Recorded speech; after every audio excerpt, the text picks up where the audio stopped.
Best news about this thing is I don't have a speech. I have some pictures I'm going to show you of what I do for a living in Pittsburgh. And this is my autobiography because I was once upon a time a public school kid, flunking out of school. I was going to Oliver High School, which was this inner city school, and I wasn't doing very good. And which was unfortunately the situation with a lot of the black kids in my school who weren't doing very good. But I got lucky. I walked down the hallway when I was 16 years old. The art room door was open, and there was an artist, a guy named Frank Ross, and we had a potter's wheel in our school. And the guy made this great big old ceramic bowl, and it was like magic. If you've ever seen clay done, I'd never seen that before. And it was one of those life experiences where your guard's down, and the image just went right through. And I was standing at the art room door, and he turned around, and he says, "Can I help you?" I said, "Yeah, what is that?" He said, "Oh, that's ceramics." I says, "Well, why won't you teach me how to do that?" He says, "Well, get your homeroom teacher to sign a piece of paper that says you can come in and you're good to go." So for the remaining 2 years of high school, I cut all my classes and I went to the art room. And Frank drove me out to the University of Pittsburgh, where he insisted I fill out a college application, which I did in pencil, and got in on probation. Because not one time in my high school experience did anyone ever show me the Scholastic Aptitude Test. So when I enrolled at Pitt, they showed me this test. I had never seen the test before, and I didn't do very good on the test. So I got in as a probationary student. But I'm very pleased to tell you, not only did I graduate from Pitt with honors, I'm now a trustee of the University of Pittsburgh. I actually sit on the board.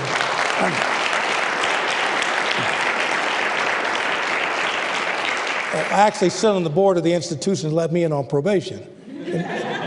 And I was the commencement speaker, and I got up in front of 13,000 people and said, "Don't give up on the poor kids. They might end up being a commencement speaker someday." And basically, to the extent that I have a story to tell you, that's the story. People are born into the world as assets, not liabilities. It's all in the way you treat people that drives behavior. And if you don't remember anything else I say for the next couple minutes, except environment drives behavior, then I've done my job. Environment drives behavior, whether it's in the black neighborhood or in South Africa. If you build world-class environments, you get world-class performance. You build prisons, you get prisoners.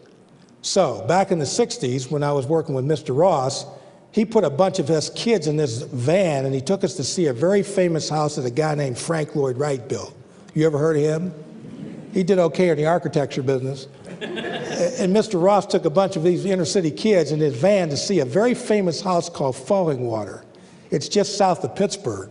So here's this Italian guy with these black kids in his van. You drive down through the woods, and you come out into this clearing, and there's this fabulous house set up on a boulder with a creek running right down through the middle of the house. And I looked at that and I said, "Man, in my neighborhood, we spend time trying to keep the water out of the house. This guy's got a creek running right down through the middle of the place. That's an interesting way of looking at water." The other thing that fascinated me was the quality of the light that enveloped the house. And I said, if I can get that light into my neighborhood, I'm halfway home. So I committed myself to building a Frank Lloyd Wright building before I left the planet. And I did. I'm going to show it to you. Because I hired one of his students to build this center in the toughest neighborhood in Pittsburgh with the highest crime rate. Half the center is called Bidwell, which is a vocational school that I took over before most of you were born in 1972. It was an old funky poverty program, and the guys who built it screwed it up pretty good. And they were looking for some fool to take it over. They said, "Well, there's that nutty artist up the street, Bill Strickland. He thinks he's Moses. He'd probably take the job." And back then, I actually did think I was Moses, could save all the poor and so forth. So I took over Bidwell in 1972 in a warehouse with holes in the floor and holes in the roof. The front door was hanging on one hinge, and the kids were on their knees gambling at the front door the first day I showed up. And then this white guy showed up, and he knocked on my door. He says, "I'm looking for the new director of Bidwell." I said, "Well, that's me." He said, "Well, son, how long have you been here?" I said, "Actually, it's my first day." He said, "Well, I hate to ruin your first day, but I'm from the Internal Revenue Service. Your center owes us $300,000 in withholding taxes that my predecessors had neglected to pay, which they neglected to mention during my job interview. So I had to pay $300,000 off, and I saved the center. And I'm going to show you what I did with it. But if you don't understand that image, the story doesn't hang together. These people that ran that place left these people for dead. And I took it over, and I rebuilt it. My first official act at Bidwell is I bought the beer and I bought the paint. I said, anybody doesn't show up to paint this building is fired. And one guy didn't show up and I fired him. I said, we're not going to live like this. We're going to work our way out of this mess one step at a time. So that was Bidwell. Manchester is the arts program I created in the 60s to work with kids in the streets during the riots, saving their souls with clay. I'm still doing it, just on a much bigger scale. So that's the background for the center. Bidwell Vocational Education, Manchester Craftsman's Guild Arts Education. And here's the center that we built. That's the building. This is my concept of what a training center for poor people is supposed to look like. It happens to be in the toughest neighborhood in Pittsburgh with the highest crime rate, which is exactly where it needed to be built. This is my neighborhood. I'll die in that neighborhood. My whole 61 years is 6 blocks. But the concept was I worked with the welfare mothers and the at-risk kids, all the lepers, all the people that everybody's given up on is who I specialize in. And the whole theory of my center is if you want to work with people who have been given up on by life, you have to look like the solution and not the problem. So when the welfare mothers and these ex-steel workers, remember them? We used to make steel in Pittsburgh. Well, no one making steel anymore. And those guys are really struggling. And the at-risk kids, that's what they see when they come to school. It has a fountain in the courtyard, as you can see. The reason it has a fountain is I always wanted a fountain, and I had the checkbook, so I bought one. They got put on the board of the Carnegie Museum, and they had a big cocktail party, and they had a fountain in the courtyard because they think the people that go to the museum deserve a fountain.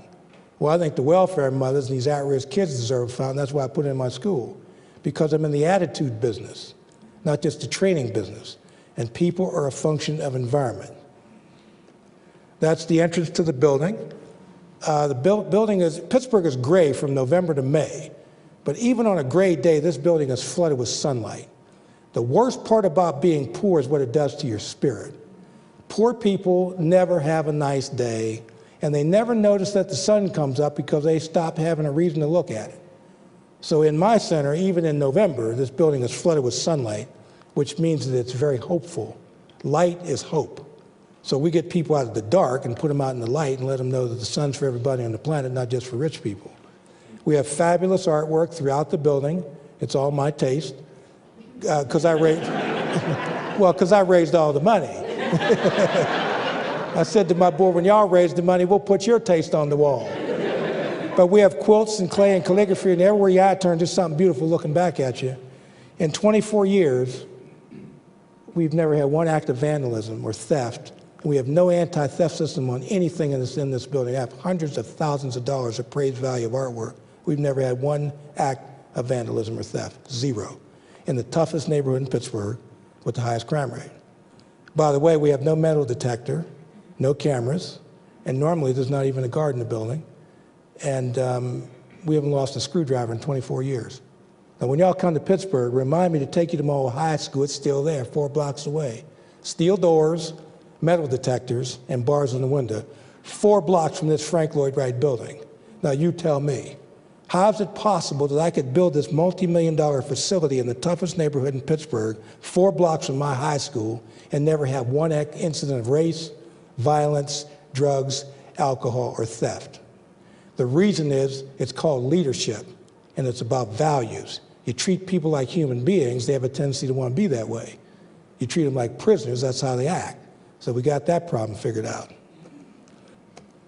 We even have fresh flowers in the building every day. I don't want to offend anybody's sensibilities, but I am not an advocate for plastic flowers. I have never figured out what the aesthetic contribution of plastic flowers was supposed to be to the world, but I don't have them in my school. And now that I'm getting to be a big shot, giving speeches all over the place, we had a bunch of high school principals come visit my school. They said, man, Mr. Strickland, this place is fabulous. And we were really blown away by them flyers. We are curious how them flyers got there. I said, well, I got in my car and went out to the greenhouse and I bought them and I brought them back and I put them there. You don't need a task force or a study group to buy flyers for your kids. The children deserve fresh flowers in their life. The cost is incidental, but the gesture is very significant. People are a function of little things, not just big things. And we built an amphitheater for the students. They're all in uniform, as you can see. Now, we bring chefs in from all over the world who do product presentations at our school. Why? You have to put world-class images in front of people's face so they know what it looks like. Paul Prudhomme helped design this thing. So we got the big chefs coming in all the time, and it's worked out fine. We get 100% placement. Everybody that gets trained competently in the food industry that wants to go to work gets a job in the industry. Now, we don't train chefs, we train gourmet cooks. 10 months, but done to a gourmet standard, and it's worked out fine. That's our pastry department. We took the design from a Ritz-Carlton kitchen and we built it. So I have a Ritz-Carlton kitchen. That's where we teach these folks. That's the dining room on an average day. I even got the black people and white people eating together voluntarily without giving a civil rights speech. What we discovered is if you build world-class facilities, people have a tendency to see themselves as the same. You build prisons, they act like prisoners. This is in celebration of a salmon I caught in Lake Michigan and brought back to Pittsburgh. So I had all this fish and all these coolers. I'm thinking, what am I going to do with all this fish? Have a party. So I gave the fish to the culinary department, and we did our version of a fish fry, which was smoked salmon and salmon with gravlax and salmon with crab meat and imported wines and 3 forks and 3 knives and an ice sculpture. And I invited 100 of my corporate buddies to this fish fry. And one guy was so taken with the concept of the center, he gave us a check for $300,000. One salmon, $300,000. Calculate the return on investment for that one piece of salmon. So as you might suspect, we now do salmon presentations quite regularly at our center. This is the work that the students are doing. These are the poor folks who supposedly don't have any ability. What we discovered is the only thing wrong with poor people is they don't have any money, which is a curable condition. It is all in the way that you think about people that drives behavior. You think about people as world-class citizens, that's what they do. We emphasize color and texture and presentation. By the way, this is what we serve at lunch at the school. Why? Because you can't teach people when they're hungry. So the answer is give them something to eat, but we don't do fast food at our center, we do gourmet food. So I do a gourmet lunch for welfare mothers and at-risk kids as sure as I'm standing at this podium. Now, if people tell you that you can't serve gourmet food to public school kids, you send them to Pittsburgh. I've been doing it for 22 years. You just have to want to do it bad enough. So you need to do 2 things. Buy the book, first of all, because every time I sell a book, it gets me a ½ inch closer to Oprah. And more importantly, I want you to understand that you are part of this story. You may be the story. We can't continue to live in a world like this. We're part of this story. Why? Because what they're teaching you at Darden is part of the answer. It's the intersection of the left and right brain is where the answer is.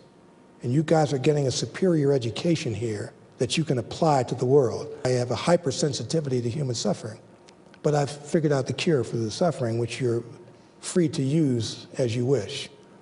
If you make friends in every town where you go, the next time you go back, you won't be so lonely and therefore so depressed. And if I haven't done anything else here today, then make a couple of friends and I think I've done my job. And thank you for listening to what I had to say today.